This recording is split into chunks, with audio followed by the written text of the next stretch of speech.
بسم الله الرحمن الرحيم. يا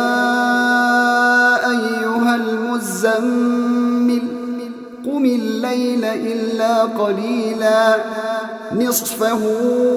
أو ينقص منه قليلا أو زد عليه ورتل القرآن ترتيلا إنا سنلقي عليك قولا ثقيلا إن ناشئة الليل هي أشد وطئا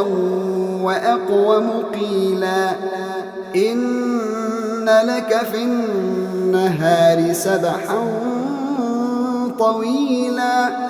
واذكر اسم ربك وتبتل إليه تبتيلا رب المشرق والمغرب لا إله إلا هو فاتخذه وكيلا واصبر على ما يقولون واهجرهم هجرا جميلا وذرني والمكذبين أولي النعمة ومهلهم قليلا إن لدينا أنكالا وجحيما وطعاما ذا غصة وعذابا أليما يوم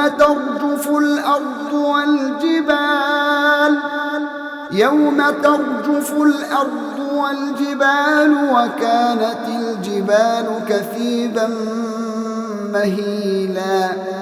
إنا أرسلنا إليكم رسولا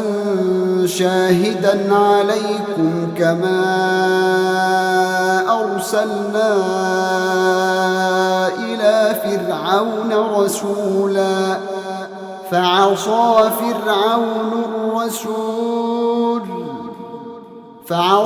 فرعون الرسول فأخذناه أخذا وبيلا فكيف تتقون إن كفرتم يوما يجعل الولدان شيبا السماء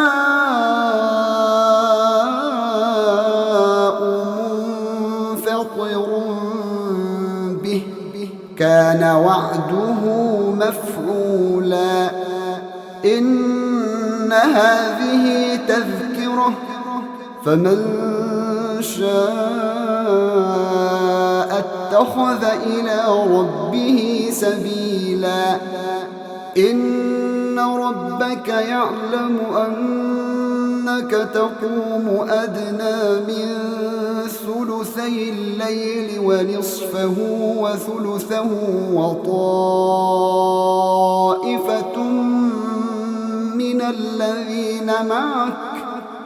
والله يقدر الليل والنهار علم أن لن تحصوه فتاب عليكم فاقرؤوا ما تيسر من القرآن علم أن سيكون منكم مرضى وآخرون يضربون في الأرض يبتغون من فضل الله وآخرون يقاتلون في سبيل الله فاقرؤوا ما تيسر منه وأقيموا الصلاة وآتوا الزكاة وأقرضوا الله قرضا حسنا وما تقدموا لأنفسكم من خير تجدوه عند الله هو خيرا وأعظم أجرا واستغفروا الله إن الله غفور رحيم